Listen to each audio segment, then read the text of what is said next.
Good morning. Good morning. Happy Tuesday, April the 15th, tax day. Ted, you are tuned in to the TMI Show, the Ted Manila Information Show, and we bring you way too much information like that. If you didn't know, it's tax day in America, all across this glorious land, Ted. This is the day we all worship at the altar of taxes. I think that's what it is, right? Well, maybe not those of us who filed already, but yes, it is tax day. Your taxes are due at 12 midnight tonight. They must be postmarked or filed electronically, as more people do these days. Here in New York City, at the main post office, there's this amazing ritual. At the big, giant post office with zip code 10001, the main post office at 8th Avenue and 34th Street, directly across the street from Pennsylvania Station. And they will continue to stamp they will postmark your tax return as late as 11:59 p.m. So people line up. The last minute filers, they line up at like 9, 10, 11 o'clock at night. And the clerks dutifully wait and process them as quickly as possible. They stay open till 12 midnight. It's the only one in New York City that does that. It's the only time of the year that they do that. But I don't know if this happens anywhere else in the country, but they do it. If you miss the postmark, should it be like election laws, like with your ballots? Like if you miss it, then you don't get counted. Then you just don't. I don't think much really happens, to be truthful. My accountant one year messed up and ended up filing my taxes, I think, on the 17th. Complete idiot. And nothing happened, really. I mean, it's like you would, if they cared, the government would get back and they would ding you like the interest charges for those the couple of days. But nothing really happens. It's not like you blew it and now you're fucked. It's not like that. Oh, I always wondered what happened. I have never missed. I have filed extensions in the past, but since I've been married, my husband is all about, I mean, he's a bean counter for, that's what he does for a living. So he files everything like way early and good. Cause I'm generally very good at deadlines as a journalist, but when it comes to taxes, like, come on, I just kind of punt and kick the can. I'm like, oh, I forgot this. Oh, I forgot that. And I think that's probably most Americans, because like, who's anxiously awaiting to pay the tax man? Well, it's psychological, but I think most Americans probably get a refund, right? So it's like if you work a normal 9-to-5 job and you get a W-2, you probably should file early because you're going to get your money back quicker. There's like no reason. Yeah, but there's people like us, a lot, and especially now in the gig economy where everyone's juggling like 5 different side hustles and especially people like you and I that have worked in media for so many years. We paste together paychecks from wherever we can, and it's not as easy it's not as clean cut to do your taxes, including for people like us who work from home. You can deduct X amount of, home office space and whatever. And so it's more complicated, I guess, for people that do a lot of side hustles like Ted and I. So I have punted before and I have been slapped back by Uncle Sam viciously. Like you had to pay big fines? Apparently they fined me because they said I miscalculated something. I've been fined in the past, and then I owed. So that not only did they keep some of my tax refund, but then they said I owed on top of that before. But then here's on the flip side, Ted. On the flip side, I accidentally swung the other way and paid too much taxes, both state and federal. And because it was the time that I was like transitioning, not that way, to DC, and I was bi-coastal from LA to DC. And then and also in that one particular tax year, LA, DC, and then over the river into Virginia, because I was still a homeowner in California. So There's all of these different tax boards. California has the franchise tax board, the FTB. They hold you hostage in California, Ted, if you're moving. I don't know if people don't know this. I don't know if every state behaves like this, but California basically holds you freaking hostage, and you have to like notify them that you're moving out of state and you're no longer, you can't be taxed on, other incomes that are still, let's say you have, like open. California is crazy. Nuts. They don't let you leave. It's Hotel California. As a cartoonist, when I attend a comic convention like San Diego Comic-Con, and if I sell stuff there, which I do, you're supposed to. Yes. They make you get a tax ID number for the state of California, and you have to file taxes, sales tax, and sales and use taxes, and they track you down. And that is it. It's really incredibly annoying. It's nuts. They nickel and dime you. And so this one particular year that I had 3 different state taxes, California, DC, even though it's not a state, and Virginia. Mm-hmm. So there was somebody fumbled something, and somewhere along the line, they owed me money. And you know what happens, Ted? They keep punting and punting. And of course, I realized this mistake during COVID when everything was shut down, the IRS. Well, that's why. I was going to say, I've had that same experience, Manila. And I found that they were, under normal circumstances, when the entire world isn't locked down, they definitely... It was that year. They issue the refund in a pretty reasonable time. That was that year in 2020. And then they were like, no, that guy has your money. That state has your money. DC has it. No, California has it. No, the state of Virginia has it.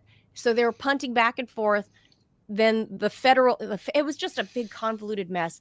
And I think we should actually go into a bit of history at some point to talk about when we started paying taxes in lieu of all these tariff things that are kind of... I can tell you all about that. I know all about it. It all goes back to Cordell Hull.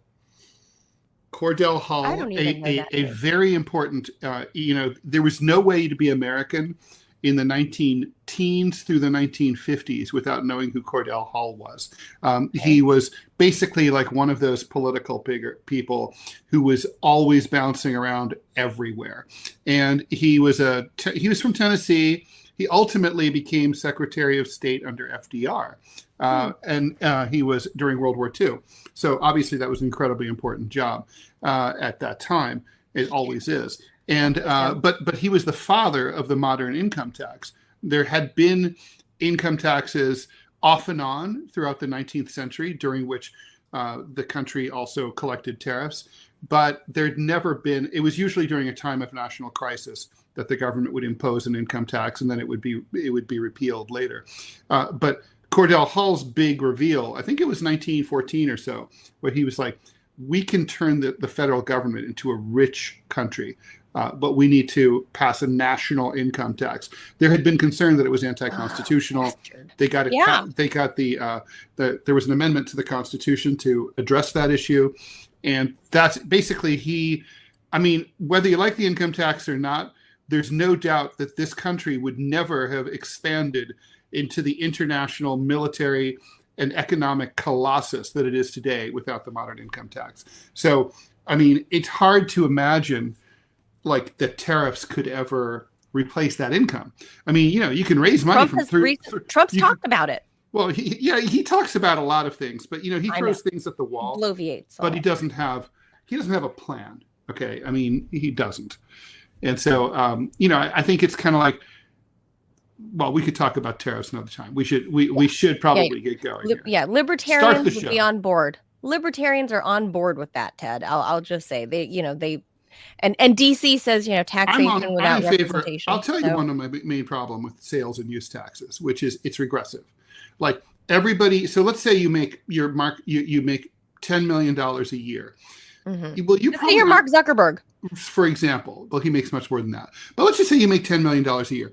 You probably don't spend $10 million a year. You probably spend, $1 million a year, and the rest all goes in the bank, right? So let's just say you tax that $1 million that like that person spends. You're taxing it at the same rate that someone who makes $30,000 a year. Now they Right. spend every dime that they earn. Okay. Of course. So their effective tax rate of the third person who makes $30,000 is much higher than the person who is, the person by percentage who's making $10 million a year is only paying a tenth as much. So that's what I don't like about it. Rich people should pay more. Like if you go to the ball game, rich people who have the best seats, they have the box seats, they have the view of the great view of first base or home plate. They pay the most. If you are up in the behind the jumbotron, up in the nosebleed seats, you pay the least. That's how society should be. If you get to live in the biggest house and you drive the best car and you have the best access to the president because you're rich, you should pay the highest taxes. Well, I forget what state in Europe has this ticket, this fine for when you're speeding. It's based on your income, so it's a percentage of your income. That's right. I forget what country that is, though. Yeah, I forget. I know that. I read about that too. Germany. I like that though. But I thought, oh, that's kind of fair, right? Like if you're driving your jalopy down all sorts of rich the assholes who do not care if they get tickets. Well, right, because if it's a $90 ticket and you're some rich asshole driving your Ferrari, 1,000 miles an hour, and it's a $90 ticket, you're gonna be like, fuck it, I don't care. I'm gonna keep speeding down the road with my Ferrari. The only thing that can punish them really is to take away their license. Right. If you're some Joe Schmo working at the factory driving your jalopy and you're, you get dinged for a ticket, that $90 ticket means a lot to you, so I can see where that's fair. I don't know enough about taxes and stuff like that. I really ought to learn, but our system is so convoluted. It is. I mean, I like the French system. And France is one of many countries where, like, here, basically, the government knows how much you earned, okay? Especially if you work like a regular 9-to-5 job. They know. So in France, they know. So they send you your tax form, and it's all pre-filled out. And they say, check this over. If you agree, sign and return. Wow. And if you don't agree, indicate like everything we got wrong and explain why. Sign and return. Justify it, and wow. And it works. I mean, most French people, they end up they're like, the government calculation is correct. They check, and that's it. Wow. Why can't we do that? Anyway, okay, one more thing. We can totally do that. It's this weird thing, like, where you have to guess, like, did that one freelance gig I have, when that's what caught me up on that one time. Did they report it, or sometimes, I just forgot, and then like I forget to report something, and then it's like, I forgot the sale. I was already living in DC, and I forgot one transaction of one property, one house that I sold in Los Angeles. Just one. And they came after me as if I was like trying to, I was a coyote smuggling in aliens. Probably a pretty substantial amount of money, right? I mean, it was like a $25,000 commission.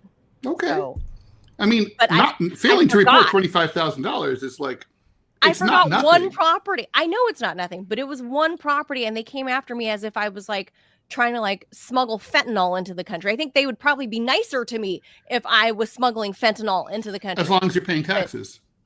But it was one transaction on one real estate. Speaking of which, in tying into our main topic today, the Trump administration is now getting cooperation from the IRS. They are sharing data with ICE and BCE in order to try to track down, use that information to, they wanted illegal immigrants to nevertheless file their taxes, and they told them, don't worry, the IRS will never share your information. That's super confidential with ICE, and now they are. Now here we are. The effect will be, of course, that it's going to drive. Well, we should get to it. Drive further people, more people into drive them underground, and then we're going to get less money out of them. Yeah. And also this day in history, worth noting, April 15th, 1912, the Titanic, the largest ocean liner in service at the time, struck an iceberg just 4 days into its maiden voyage from Southampton, England to New York City, Ted. They were heading to you 2 hours and 2 hours and 40 minutes after hitting the iceberg. The luxurious vessel sank to its watery grave in the North Atlantic Ocean. In total, between and I guess we can talk about smuggling people on board. Somewhere between 1,400 and 1,600 passengers perished. The tragic sinking is considered one of the deadliest peacetime maritime disasters in history. They weren't smuggling people on board. That's not why they're not sure how many people Leonardo died. DiCaprio, he was, That's true. He was this little... He couldn't get up on that door with chubby Kate. I think the character snuck his way on board the Titanic. So. Oh yeah, that's true. Yeah. Mm-hmm. So I don't think he was a ticketed passenger. So, he's that bastard trying to come to America. In reality, that probably couldn't have happened, but okay. Yeah, I know. But anyway. It's not the wheel well. It's not the wheel well of a passenger plane where any random African can climb in. Or the wheels of a, what was it, like a C-31 or what's it called in from Afghanistan? Kabul, the C-130s, yeah. The 130. Yeah, it's not an Air Force cargo vessel where hundreds of Afghans can climb onto the bottom. Horrible. We're horrible people here at the TMI Show. We try to be. We try to be. So join us every Monday through Friday at 10 a.m. Eastern, except for when we take a day off like we had yesterday. So we thank you for being here. Make sure you guys hit the like and subscribe button wherever you are consuming this show. With that, let's hop into all the headlines.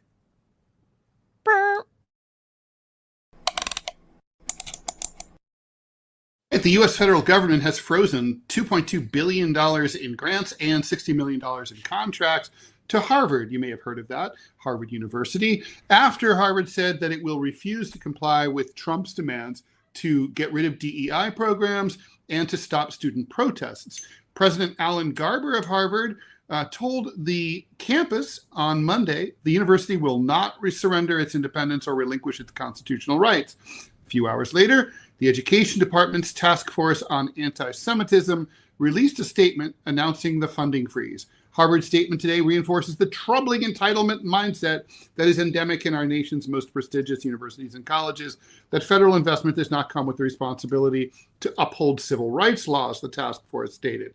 I don't know, it's kind of funny to hear Trump talk about civil rights, given how he's running roughshod over the civil rights of deportation victims and their habeas rights and their right to be represented in a court of law. Anyway, 2 weeks ago, the Education and Health and Human Services Departments, along with the General Services Administration, launched a review of about $9 billion in federal funding to Harvard. A few days later, the administration sent Harvard a list of areas of reform that they wanted to see changed if Harvard was going to continue to get money. Those steps included getting rid of DEI, getting rid of face coverings during protests, in other words, to make it easier to dox protesters. And that's the only reason that they're trying to get rid of it. Reforms to admissions and hiring systems that prioritize merit-based criteria over racial or gender preferences. The letter also urges the university to fully cooperate with federal agencies, including Homeland Security, and to pursue structural reforms and leadership changes to ensure long-term compliance. And basically, Harvard to U.S. government, go fuck yourself. I say good for Harvard. I mean, it just shows how low we've sunk that, finally we got to the point where just basically doing a basically right thing to protect your independence when you're spectacularly rich and you don't need the money anyway. That's considered courage. Unfortunately, my alma mater, Columbia University, does not demonstrate the same level of courage. They caved like something that caves easily. but which school is richer, Ted? I mean, they Harvard. have Harvard is much richer. Harvard is much, much richer. Now, that said, Columbia is very wealthy. I mean, they have between 15 and 18 billion dollars in endowments.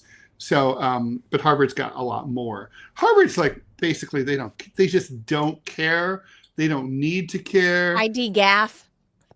They're like, and I think they probably took a look at what's happened at Columbia, and they're like, yeah, that's not good. As you know from the other day when I walked around the campus, it's like Pyongyang over there. I mean, there's not even like the school is completely locked down.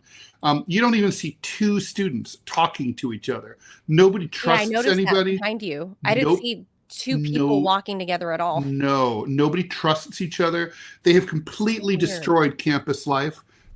There's not even any, you know, how every college campus, I don't care where you go, student, you know, community college, Harvard, it doesn't matter. There's always flyers advertising, you know, various events, right? Like, you know, knitting club, you know, Asian Students Union, you know, concert, film, whatever.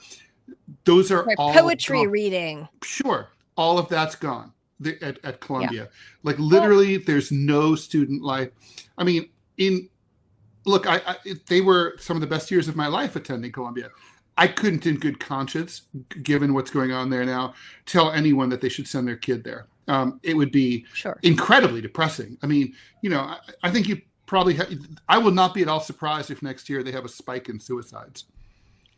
Oh my God. Well, okay. So for this Harvard thing, I would say, okay, Columbia was kind of the canary in the coal mine for universities the past 2 weeks. As for Harvard, I've stated my beef over the years with them, especially in their whole DEI woke stuff about how they don't accept Asian kids because, you know, they say we lack personality. We're so blah. You've got no personality. Blah, blase. And well, is that all the good grades? Well, I guess the question is that if that's true, even should it matter? I mean, I will say a lot of the Asian students were really fucking boring at Columbia. I know, but it's come out in Discovery. That's why I say this is like a factual The WASP thing. kids are boring too, though. But there's that too. Well, not the Harvard kids I knew. The Berkeley kids were more fun, though. I'll tell you. We're talking about 6-foot bongs.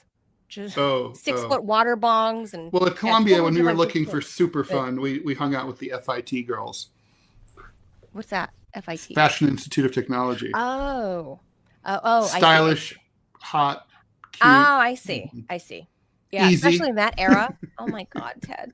Especially in that era. So I have my beef as well with Harvard and their woke stuff. And while I agree with the sentiment coming from the Trump administration about, hey, get rid of your woke bullshit, I'm with that. However, I'm not with defunding the university because they're not going anti-woke the way the Trump administration wants. I don't believe in strong arming these universities.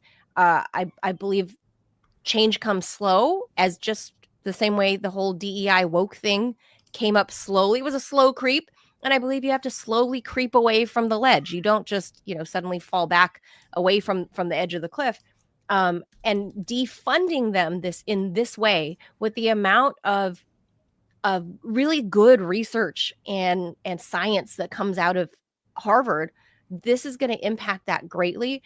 Again, I don't agree with with many universities' DEI and woke, admissions policies.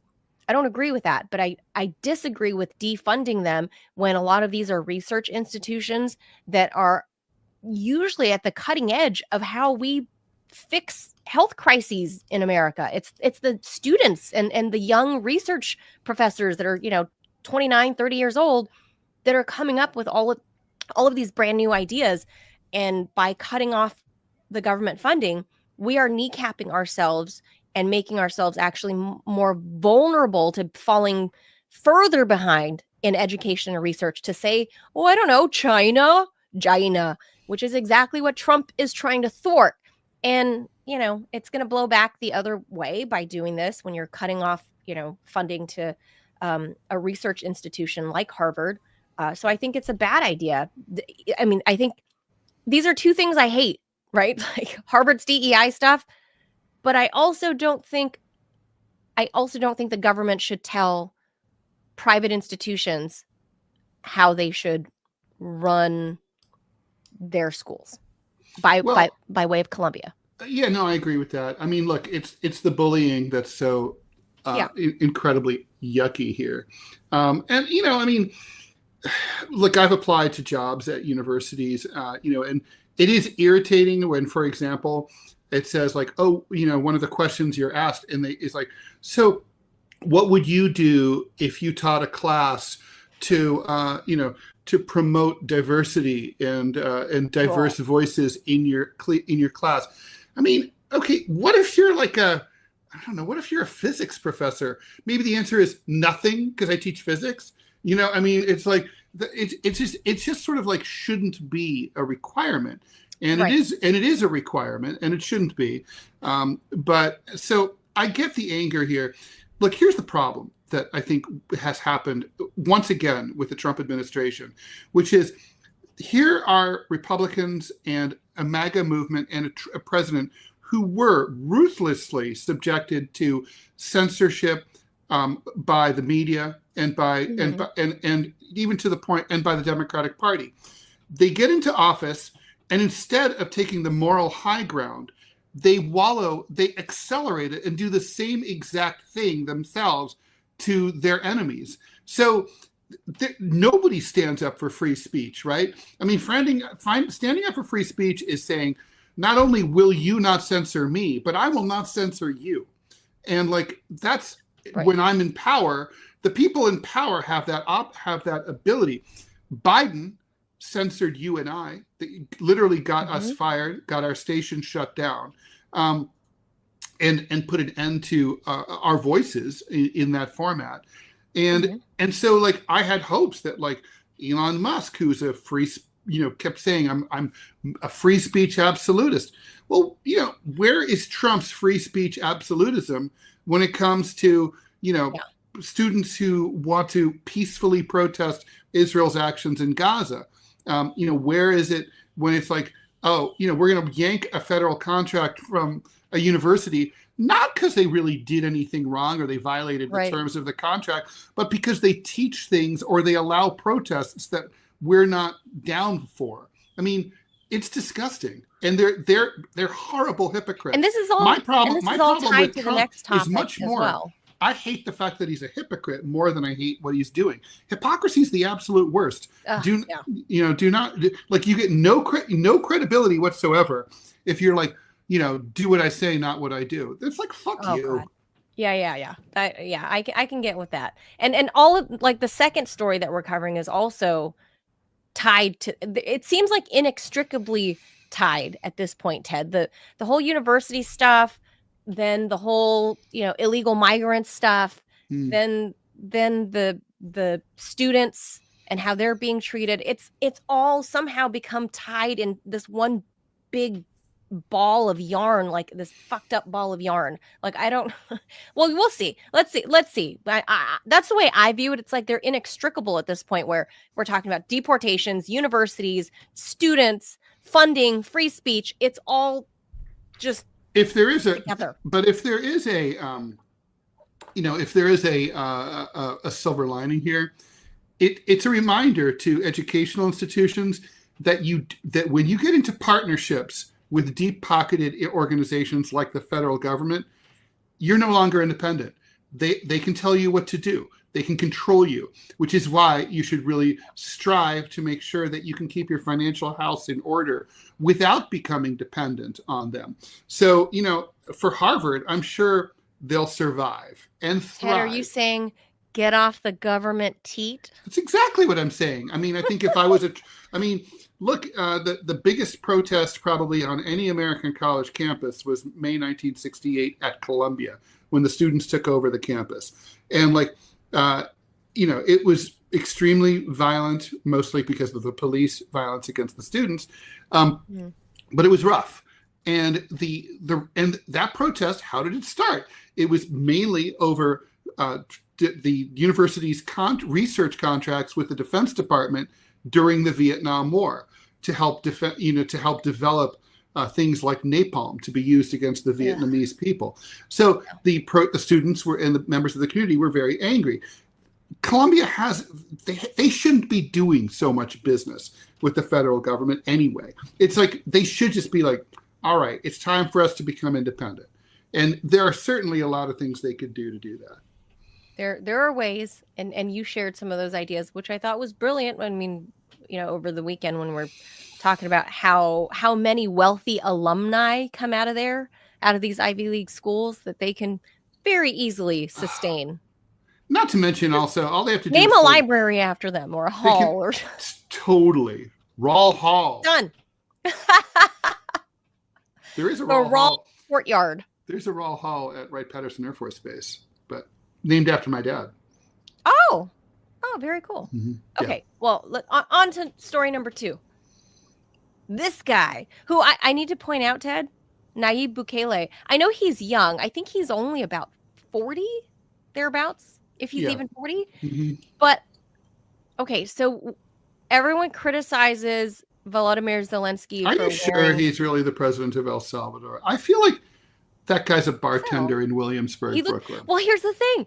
That we criticize Zelensky for wearing his whatever fake, military garb all the time, right, to the White House. His Butch t-shirt. Here's Nayib Bukele dressed like he's going. By the way, what's with the airplane model on the coffee table? I was looking at that too. Does Trump play with that, like when no one's around? I know. It's the deportation plane. You think?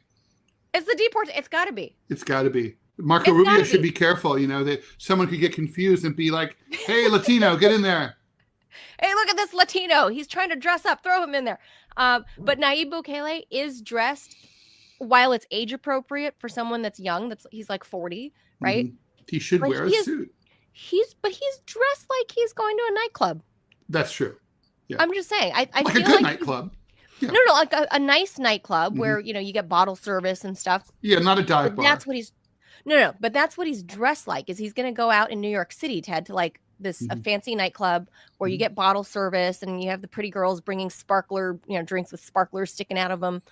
I feel like that's what he's dressed for. Have we ever noticed that none of these meetings where Vance is present ever take place after dark? Just saying. All right.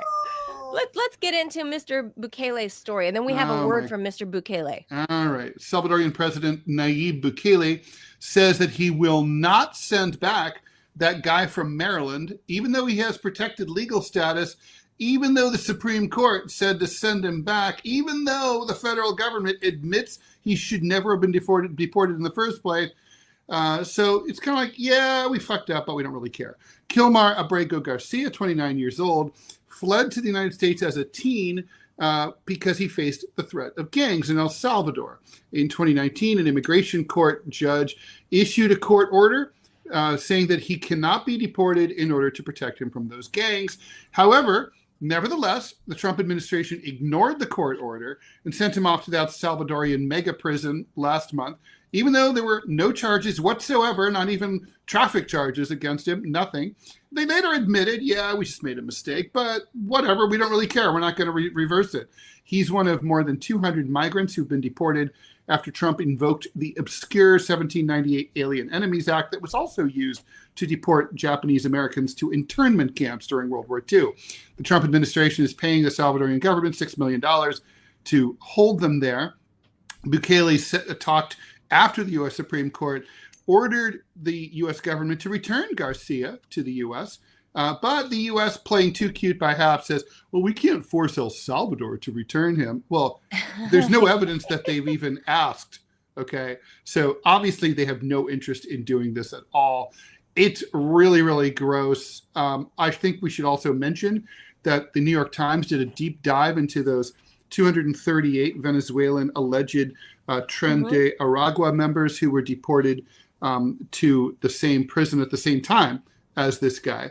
And they looked into the allegations that they were gangbangers and criminals, worst of the worst. Turns out, not really. So maybe about 30 committed crimes and may have had gang affiliations, but 90% of them, nope, upstanding, law-abiding people, working normal jobs. No, there's Robbie. Well, I know why Robbie's shaking his head is because if they're here illegally in the first place, by virtue of being here illegally, you are a lawbreaker. But there's no due process here. We don't even know that they were here illegally. The whole point of due process is not a privilege. Due process is how we determine whether someone did something wrong or not. So if, let's just say you get these guys, and I don't care, they're law-abiding and they did everything right, but they are here illegally and the government wants to deport them, then they should have the opportunity to present proof that they're not here illegally, and they should not be sent to El Salvador. They should be returned to Venezuela, their country of origin. Robbie. I agree. I agree with you on the second part, but I'm telling you right now, if you're here, if you're illegally, I'm not going to shed any tears. Goodbye. Don't let the door hit you in the butt on the way out. You don't get suspicious when the government lies, though. The government said the government lies about everything, Ted. Okay, so you don't get suspicious when they lie about everything? I do. Okay, well, I do too. But now, here's the thing, right? So if you come across the border in a legal manner, you have a passport, you get a green card, you're able to get a checking account. You're not living in the shadows. Well, a lot of these guys were allowed in legally under Biden. That's because he just didn't enforce the law. There's nothing legal about it. Well, no, Biden did the whole TPS thing, temporary protected status. So basically what he did, and I'm just kind of paraphrasing, was expand the definition of having papers. Correct. And last time I checked, remind me if I'm wrong, but I think that Congress makes the law, not the president. So the president, now granted, I mean, since Obama, presidents have been making law de facto anyway. Correct. Fair. So I'm sorry. No, I'm not with you on this. If you're here illegally, I have zero problem deporting you to the country from which you come from. But that's not what's happening here. And literally, I agree. And that's the problem. And by the way, in that news conference, and blink and you miss it, Trump was asked, "Are you okay deporting U.S. citizens whom you don't like?" And he said, "Yes." Because Trump's a dickhead, and MAGA owns him. So, see, this is the split. So you have the America First populists, from which I am a member of, and but then if you you're have a U.S. citizen. You're part of America, the part that's supposed to come first. I agree. So, but you shouldn't be deported. I agree with you. So, and Trump is doing more damage than I think that Harris could at this point. Well, especially on this topic. Okay, let's hear from Nayib Bukele. I also want to point out now, as far as World War III goes, Trump might be doing a little bit better, but I mean, I have no interest in living in a prison, which is what Trump is establishing. That's correct. Let's listen to what Ted said. Wait, one more thing also before we let Robbie go here.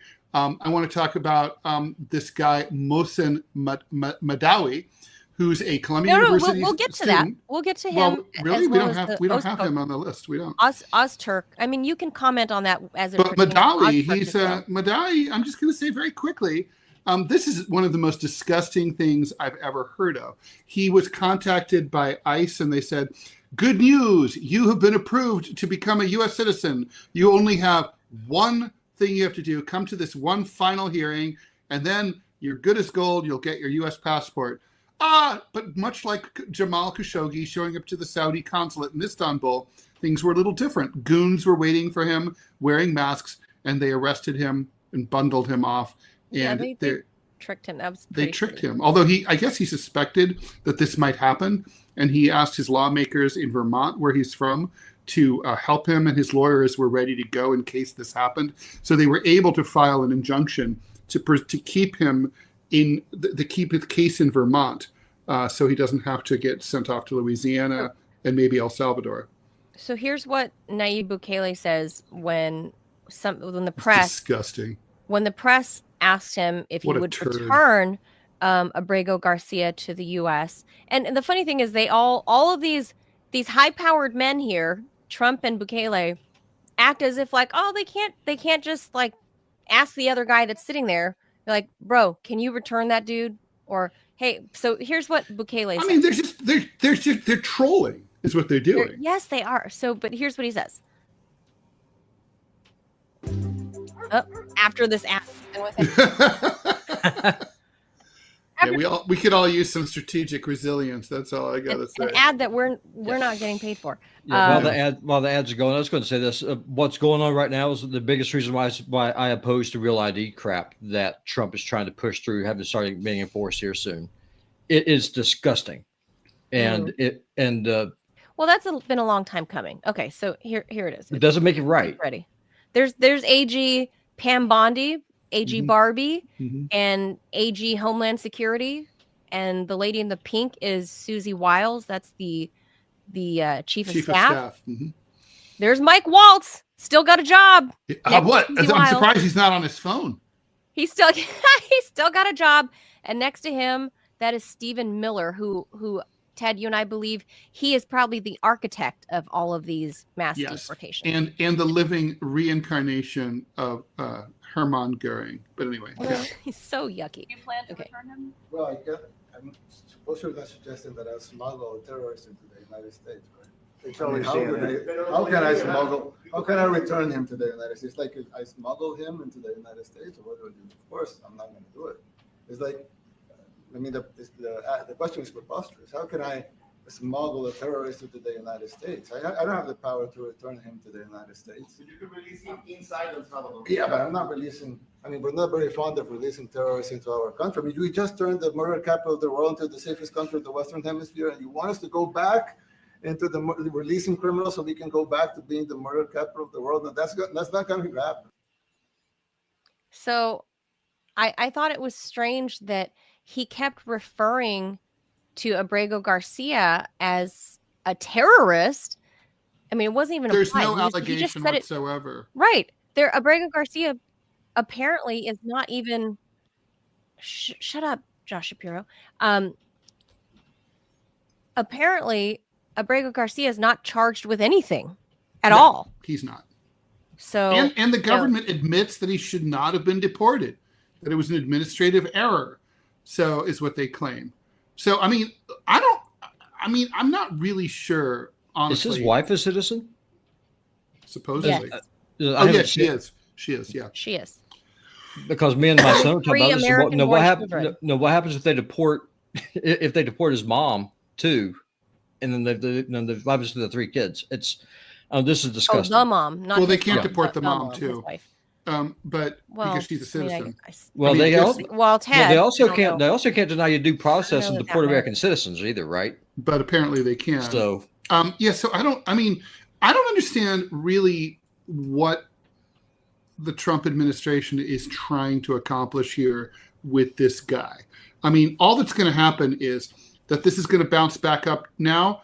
Today, there's a hearing about him in federal court, the federal judge who is already pissed off as hell at Trump for ignoring her order, which has now been affirmed by the appellate division and by the U.S. Supreme Court.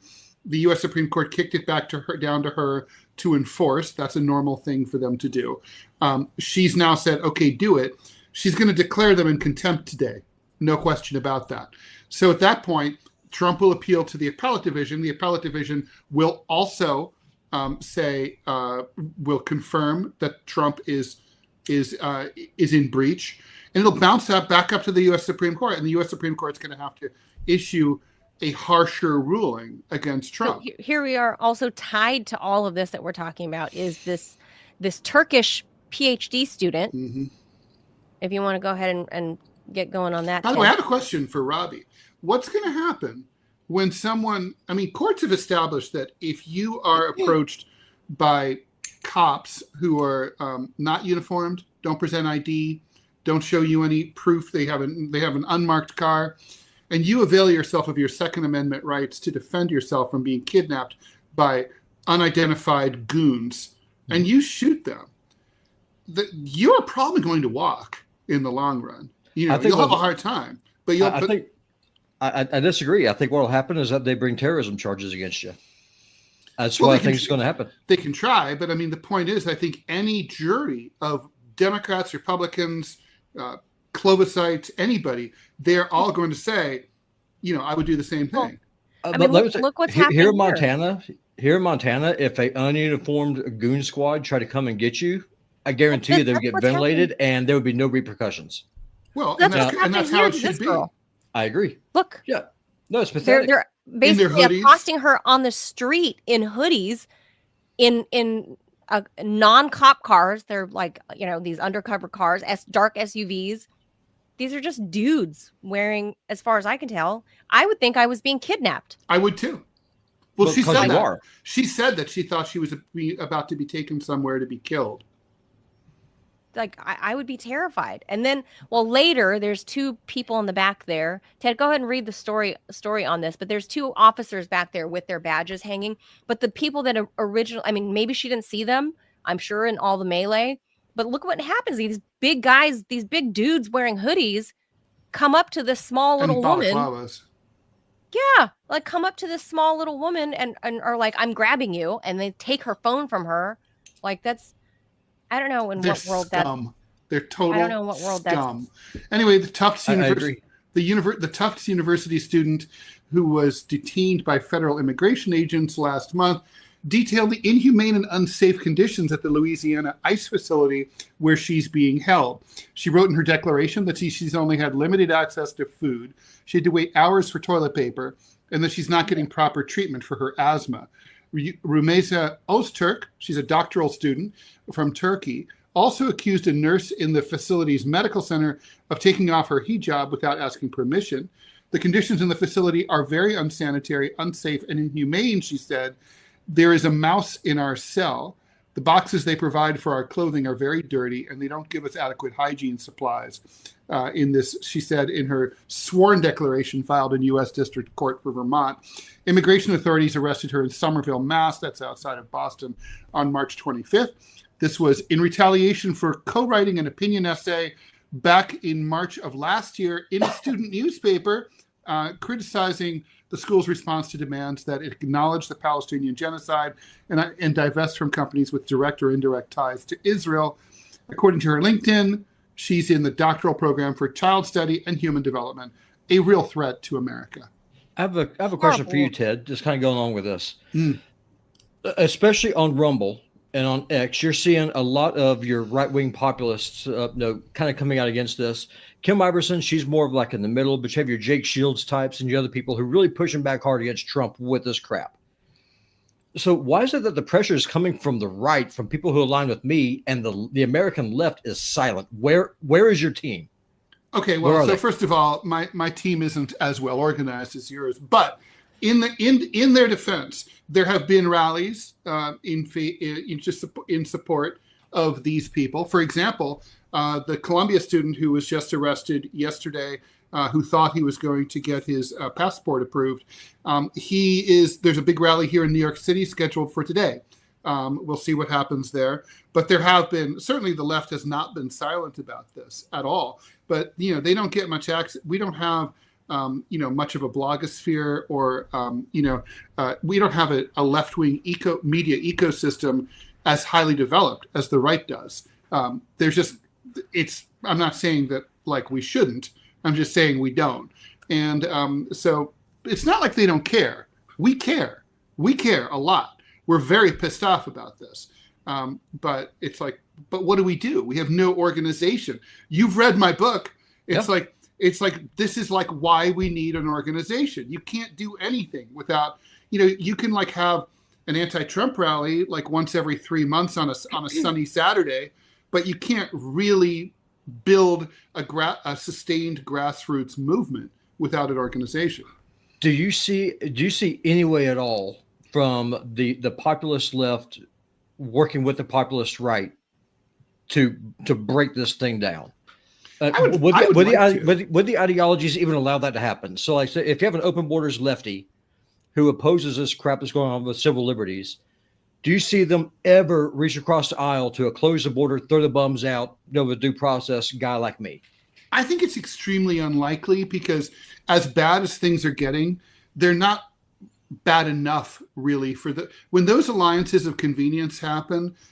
It's like in situations like civil war, like, France under Nazi occupation, where communists fought side by side with right-wing Christian monarchists because it's like, hey, we got to get rid of the Germans before we start fighting each other.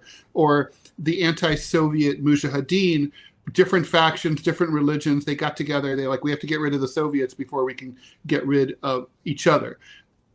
Things aren't that bad here yet. So I think if and when they do, yeah, it's possible, but we're not there yet. Gotcha. And tell us a little bit about your book real quick, and then I want to go away. I want to go get that thing plugged. May 1st, it comes out. It's called Never Mind the Bullocks. Never Mind the Bullocks. Never mind. That's the Sex Pistols. Never mind the Democrats. Here's what's left. and it's basically an argument defining what left-wing politics should look like going forward. And it's arguing that what we have to start out with is not the organizing. You start with the ideas that you can build. You can then organize around the ideas, because we don't have a platform yet. Nobody knows what the left would do, including the left, if they were to come into power. You have to make an argument to the American people. If you let us drive the car, here's where we'll take you. So that's what this is. This is it's not calling for revolution, although I'd like to see a revolution, but it's calling for this. Let's just say you completely took the federal budget just as it is, and you moved everything around to make it America first and make it people first. And then you would deprioritize defense spending and so on. Then, you could have free college, you could have unlimited unemployment benefits, free healthcare, et cetera. So it's here. There's all that money there. So it's a pretty detailed financial argument, really, about how, it's a big vision for the left.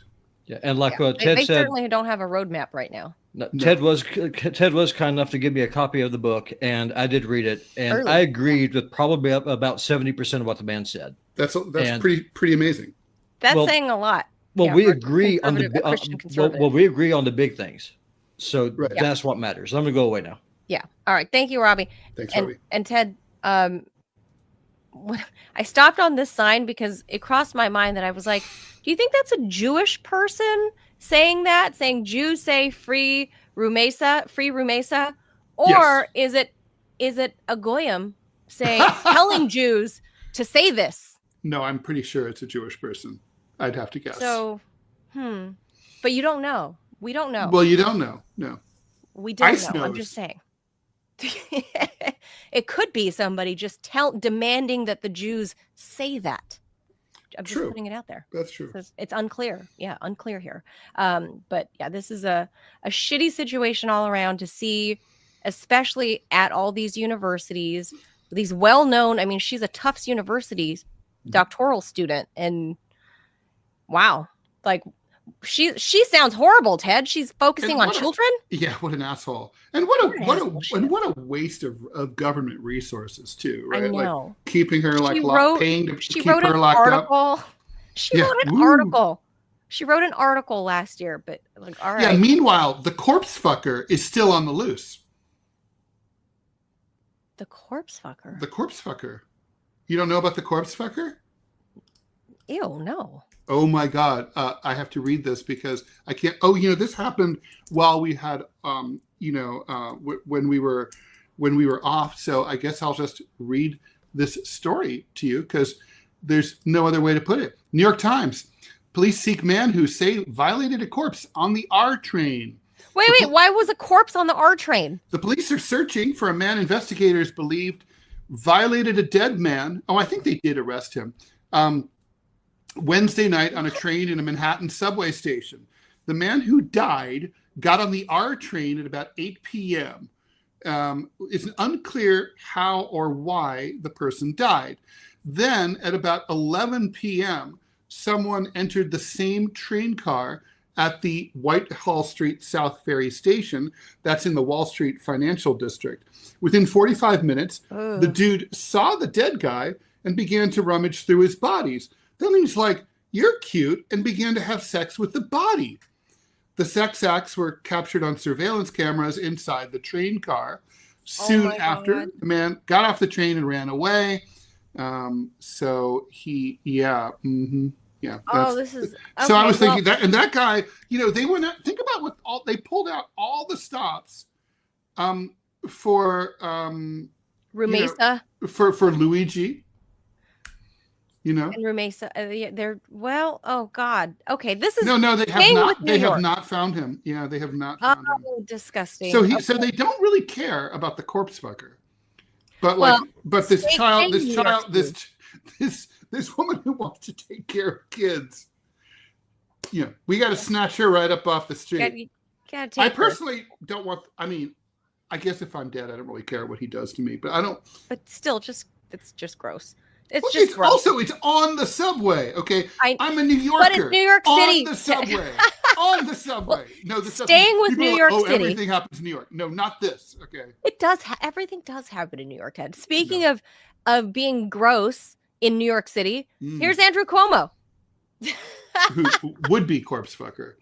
All right, here Maybe. we go. 2 influential New York labor unions that backed Eric Adams for mayor in 2021 have now moved over to Cuomo, reflecting, of course, how he is the front runner in the race. This comes from the Hotel and Gaming Trades Council and Local 32BJ of the Service Employees International Union, otherwise known as the SEIU. They represent building workers. The 2 unions have over 125,000 members, and they spend millions of dollars supporting candidates. Both unions are not that psyched about Cuomo. They worked with him to pass that $15 minimum wage statewide, but then they asked for him to resign after he was accused of butt grabbage. In a joint endorsement, the union leaders praised Cuomo and said they'd look past the butt grabbage, and they said that he was a steady supporter of working class New Yorkers in the age of Trump. Mr. Morocco, head of one of those 2 unions, did not address his change of heart since 4 years ago when he said that Cuomo was not fit to be governor. He did, however, acknowledge that Cuomo could be an important ally as the union seeks a new contract governor, but maybe with the hotel. maybe mayor. Yeah, That's just what he means. don't leave any Not the whole state. don't leave any butts near his hands. Of Just course, in the city. Cuomo's psyched. There's 2 months before the primary, and in New York, if you win the Democratic primary for mayor, you're going to be mayor. As Cuomo rolled out his latest supporters, his rivals were making fun of him.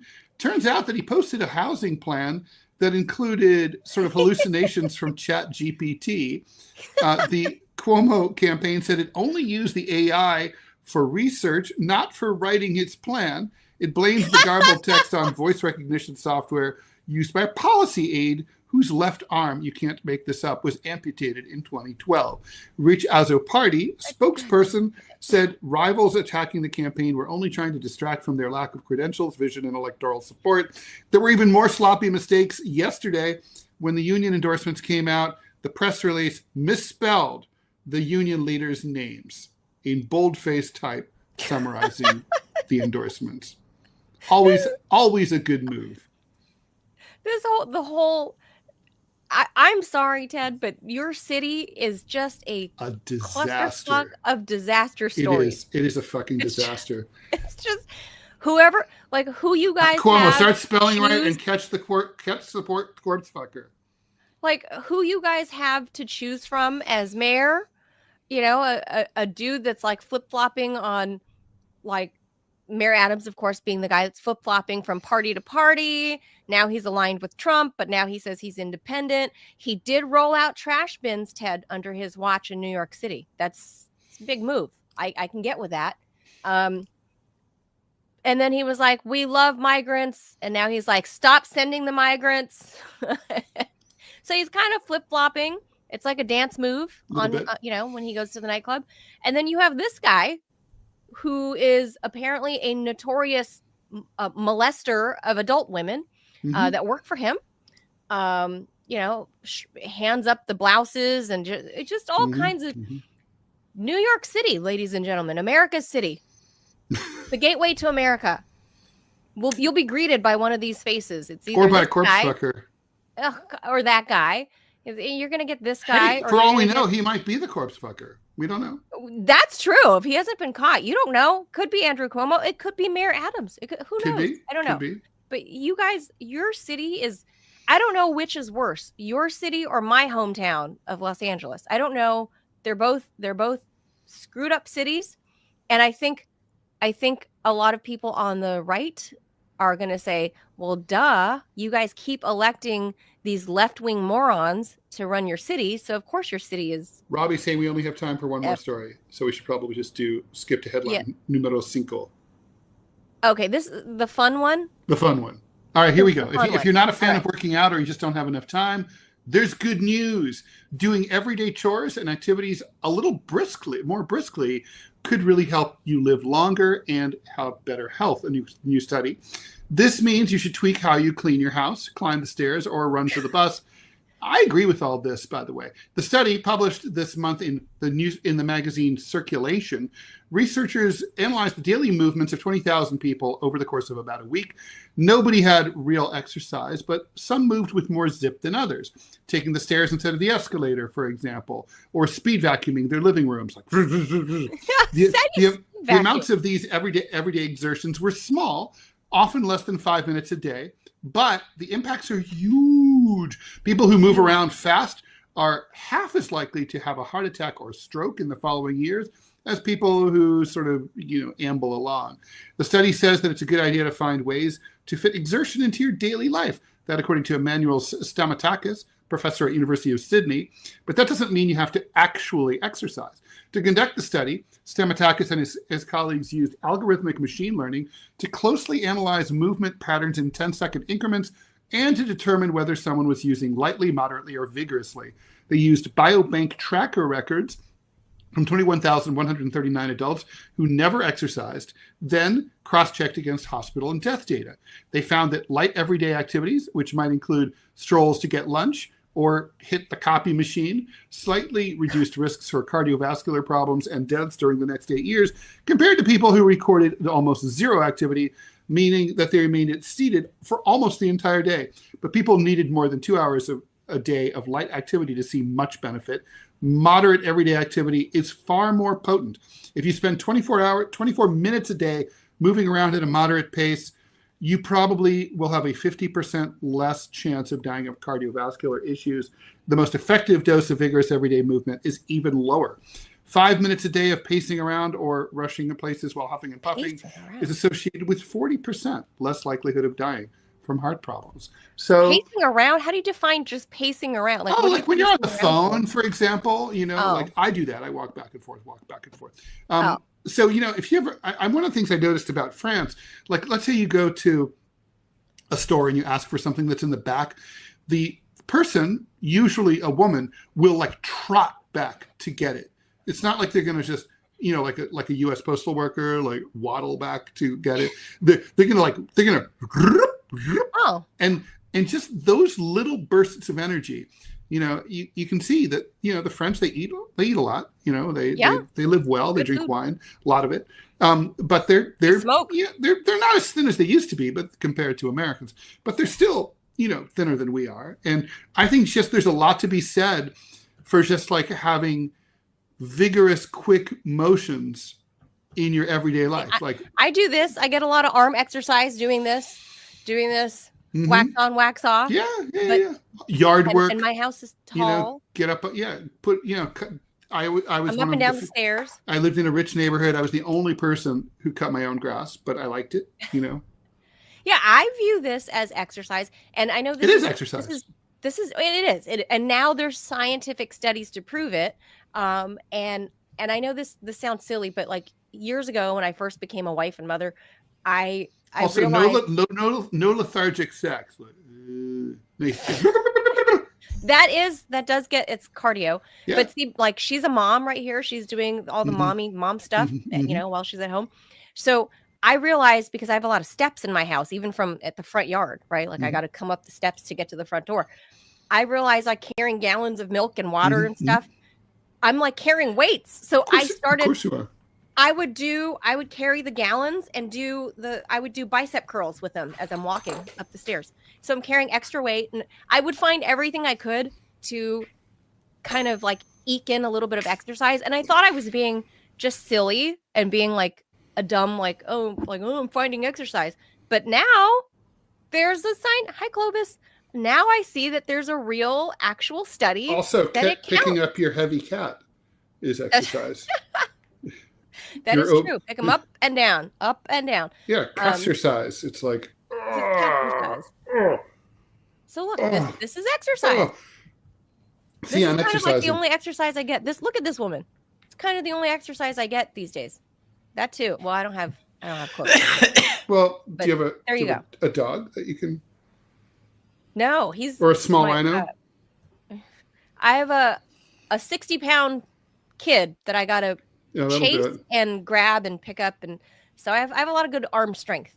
But I don't know how you get cardio in other than going up and down the stairs a lot, I guess. But now there's scientific proof.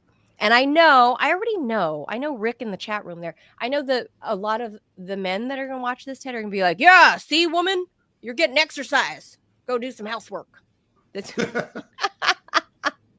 That's, I guess the moral of the story is the men. Although there's also been those you studies, guys can help us. Those other studies have shown, there was this whole argument that women who withhold sex from their husbands, it's because they're resentful that their husbands don't do more housework. But studies have debunked that actually couples that have more traditional gender roles tend to have more sex. So where it's like, yeah. Interesting.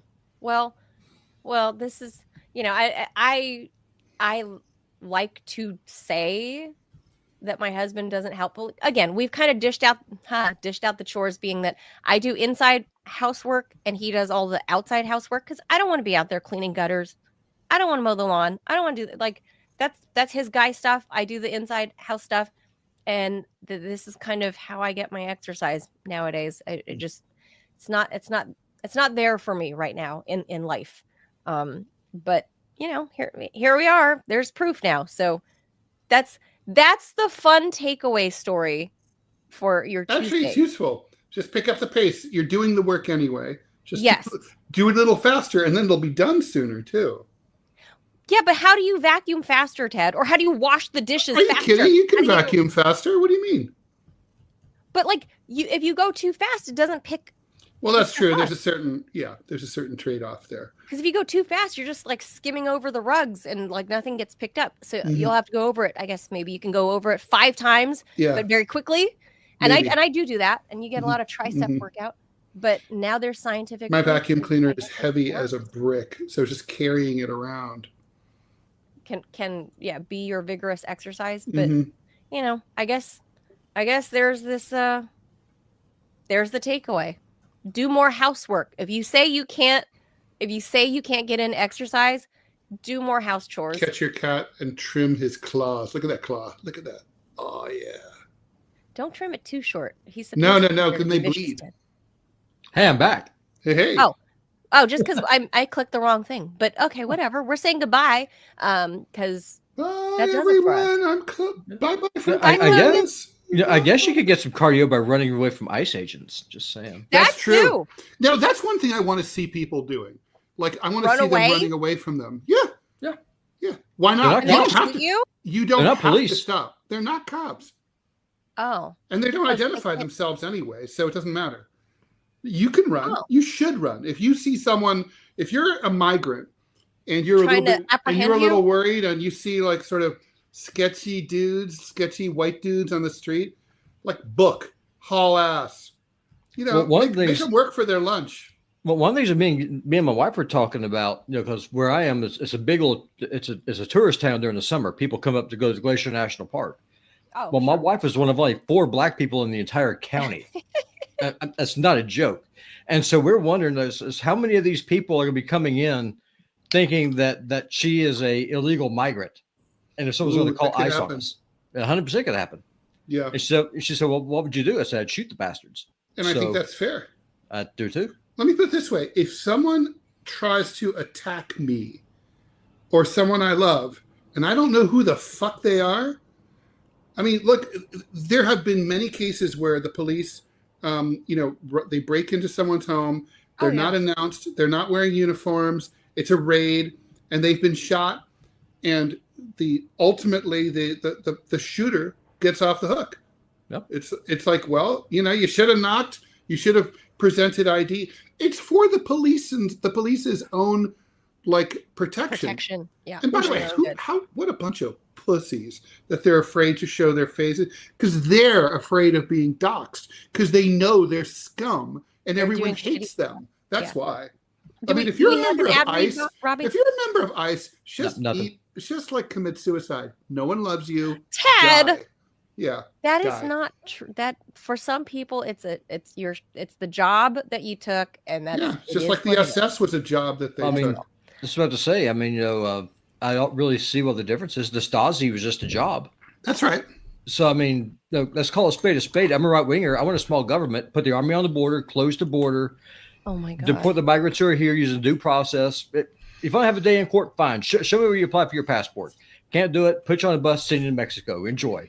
Enjoy the trip. With that, But I will say, that- I just want to say that we've skirted this issue. Robbie, if you came in here legally, you followed the rules under Biden, and then they changed the rules after you're here. Sorry, Rules and laws are different. Rules and laws are different. That's not fair. Like if they let you in under a certain set of rules, you're in. right. It's like if you're admitted to college, if they let you into Harvard, and then they say, "Oh, we checked again, and now we decided we don't really think your grade point average in high school was high enough. We're kicking you out." That's not cool. Right. When they Not cool, admitted but you, they're like, okay, 3.8 with whatever this criteria is. You met it. You're at Biden school. violated the law. And then they're like, now we need a 412. Biden was the law at the time. Everybody who followed the rule. By the way, I'd like to point out that the people who didn't follow the rules, the getaways, the people who snuck in across the Rio Grande, they're in better shape now. They're here. They're not leaving. It's the ones who followed the rule and they have that app on their phone that now tracks them and makes it. They're the idiots. The people who did what the people who did what they were supposed to do are the fools. I completely agree, but my point still stands. Deport every last man, woman, and child of them. Goodbye. Go back to the country from which you came from. Make your own country better. You have agency. You can make your home better. Okay, you don't have to come here and drive down but wages. Also, it's not your home if you came here when you were 4. Yeah, there's that too. Well, you know, I mean, trust me. Another conversation. My ex-wife came here when she was 4 from Taiwan. She's not Taiwanese. Okay, she's American. I would have sympathy with that, Ted, 100%. If the government had not reneged on every single compromise that was made. Reagan promised after his amnesty to close the border. That's true. Bush promised amnesty. He promised to close the border after his amnesty. It never freaking happens. No, sorry. Well, but then we engaged in dirty I do not care. In that era. I do not care. Deport every last damned one of them. Close the borders, either your country or you're not. We engaged in dirty wars in the 80s and early 90s. Correct. That fucked up all of those Latin American countries, and now we're seeing the repercussions. And more to the point, the real truth is we don't make enough kids. If you'd outlaw abortion, another conversation, another day. I'm going with this. Ted just opened the door. I'm walking through. No, I gotta go. I literally have to go. Listen, if you stop killing our kids and then sterilizing our teenagers, we would have kids. Okay, that's the last word. Goodbye, Manila. Bye. Goodbye. Thank you. All right. Thank you guys for tuning in.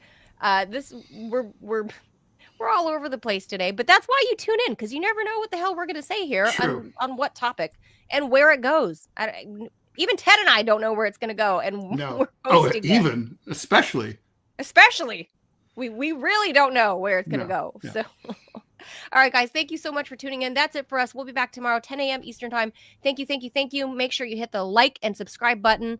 We'll be back mañana to use. Yeah, we will be. I'm kind of curious what's going to happen with this court ruling. We'll see what happens. Although I think she's going to slam the government. Yeah, we'll see. Adios, amigos. Bye. We'll be back tomorrow. Thank you. Bye.